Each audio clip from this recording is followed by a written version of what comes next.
Hi guys, my name's Elliot Harling Bethel and this channel is about energy healing, personal development and following my journey utilising various forms of fasting as healing modality.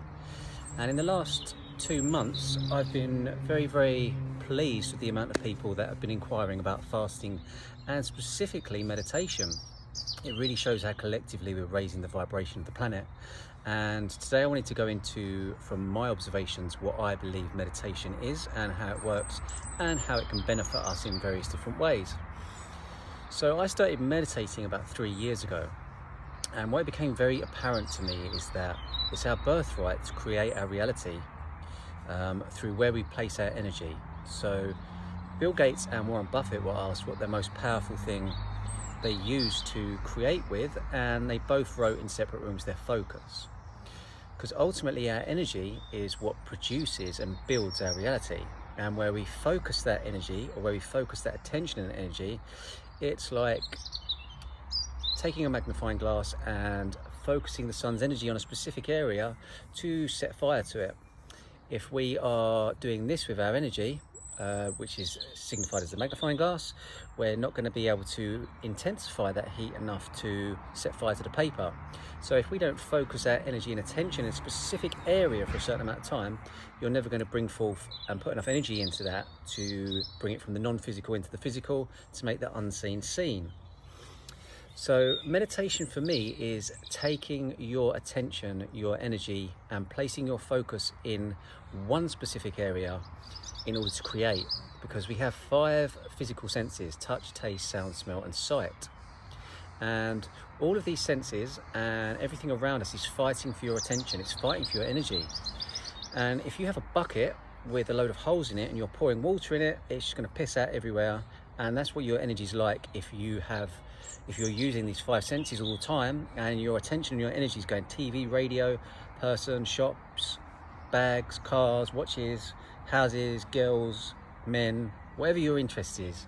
If your attention, and therefore your creative energy, is pissing out all over the place, you're not filling that bucket, and if your bucket's not full, you cannot focus enough energy to create what you want to create. But ultimately, what I teach through meditation is to take this bucket that we call and to feel these energy leakages. And I learned this through many shamanic practices that I've been going through over the last 4 years. I only started the meditation about 3 years ago, but I've been practicing these shamanic practices for quite a few years. So in essence, what we want to do is we want to take this bucket that we have, this body, and we want to heal any holes that we have, so that ultimately we can fill our bucket up with energy. And then when we choose to focus our attention and our energy onto something, we can then bring that forth from the non-physical into the physical, from the unseen into the seen.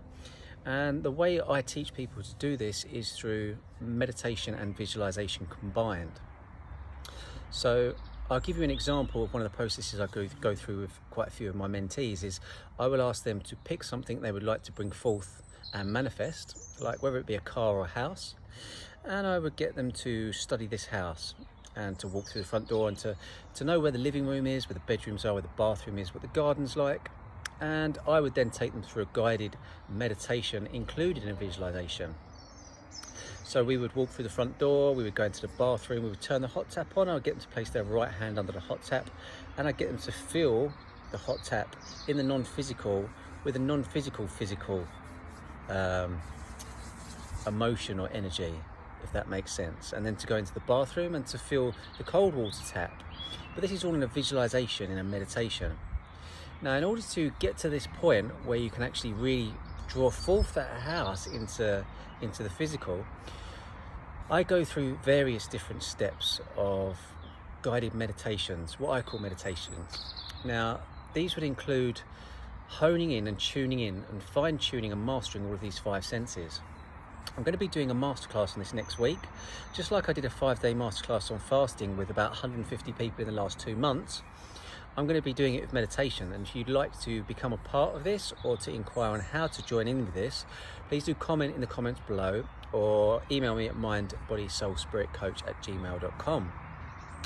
I'll be going through how with sight meditation, or what I observe and teach as sight meditation, we would first master the sight by picturing a tree or having a tree in front of us.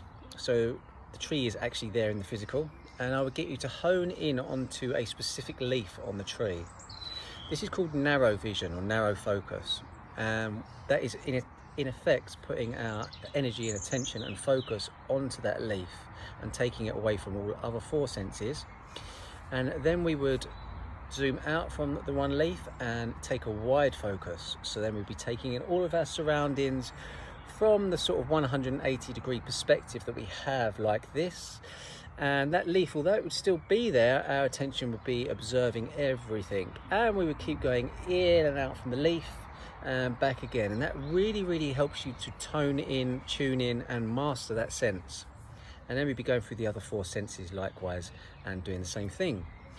Now what this does is it's very daunting for people to, when I first started meditation, I went to a Zen meditation class for 3 hours, and I wanted to climb out the fucking window, because all of these people sitting in the room were just like sitting there, and I wanted to move, I wanted to jump, I wanted to speak, I wanted to think, I wanted to use everything, and I wanted to climb out the window because ultimately I felt very uncomfortable. And it became very aware to me that I had been overstimulating all senses through TV, through radio, through shopping, through sex, through drugs, through all of these things. I was overstimulating them to the point where the only thing I was addicted to was thinking. There was nothing else, because when I thought about drugs, I was thinking about them so much I drew them into my reality. When I thought about alcohol, I was thinking about them so much I drew them into my reality. When I thought about girls or sex, I drew them into my reality because my thoughts were addictive. Now, the addiction completely went when I learned to still my mind, and then I learned how to focus my attention in areas that I wanted to draw forth into my reality.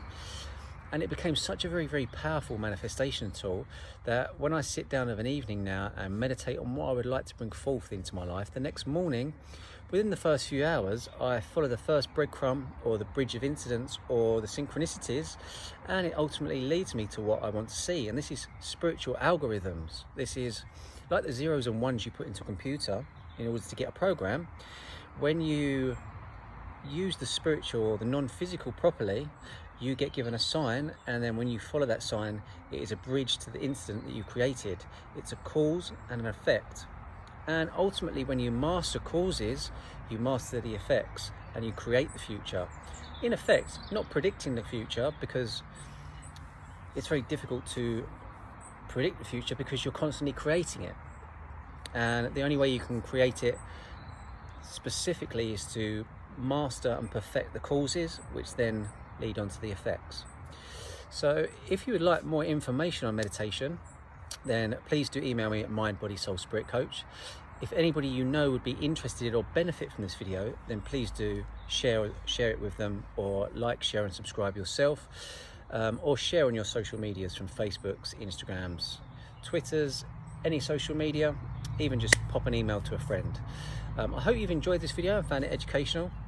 If there's any more questions on any other areas or spiritual practices that I teach or you've seen in my previous videos, then just holler at me and I'll get back to you as soon as I possibly can. I hope you're all enjoying the sun. It's a beautiful day again, not a cloud in the sky. Lots of love. Namaste.